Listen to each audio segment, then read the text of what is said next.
You have 10 days left to watch Goodtime the movie if you want to watch it before it leaves Netflix. And honestly, I didn't enjoy watching this movie, but I do think that this movie is worth watching.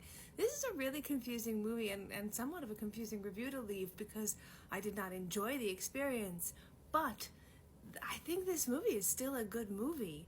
I mean, when you talk about something that is so experimental and so different and so outside what is the norm in filmmaking, it might not be your taste.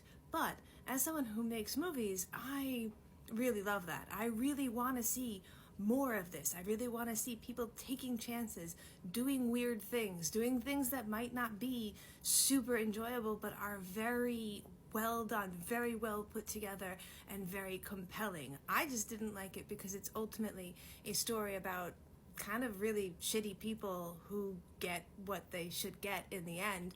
And it's supposed to be a comedy thriller where there's like little moments of comedy that break the unending, relentless consternation that is the pacing of this movie. And I say that with all peace and love because that's how a thrilling movie should be.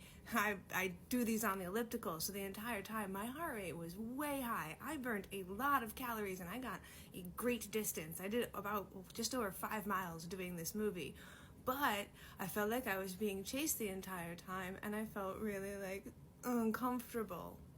That's what the filmmaker is trying to make you feel. There's a line in this from one of the ancillary characters who's trying to describe getting in a taxi while being on acid and how the taxi driver won't stop talking to them. And they say, I said to him, shut up or I'm going to vomit. And that's the pacing of this movie. We're like, oh, stop or I'm gonna vomit. And it never stops. It never lets up because, you know, that's what the film is going for. Anybody who's listening to this, if you saw Beau is Afraid, similar pacing, similar feeling, protagonist you don't really care for. This is the directorial debut of the Safdie brothers.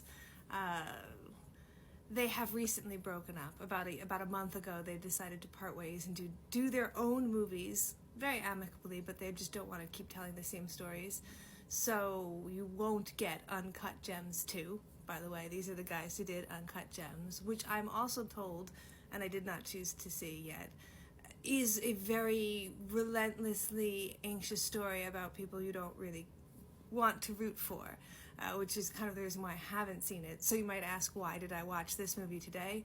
I played roulette with Netflix and I let it pick any movie that it wanted of the movies that are about to leave at the end of February, and this one came up, and it's A24, and it's Robert Pattinson being his crazy now that I'm free from Twilight self. I mean, this is made of component stuff that really should make a movie that I like. The soundtrack is very John Carpenter-y. It's just that I don't like feeling nauseously upset and anxious for like an hour and 30 minutes. Surprise, surprise. Even though I do like horror movies, I like the kind of release and tension that you get from a horror movie, whereas this does not release you. That being said, I still think you should see it. I still think it's a movie that should exist. I still want to see way more from these people, and I probably will still watch Uncut Gems. It's very, very interesting. I mean, anybody out there listening to this, is there a movie for which you didn't like but still feel like it should still exist, still has cinematic value? I think this is one of them.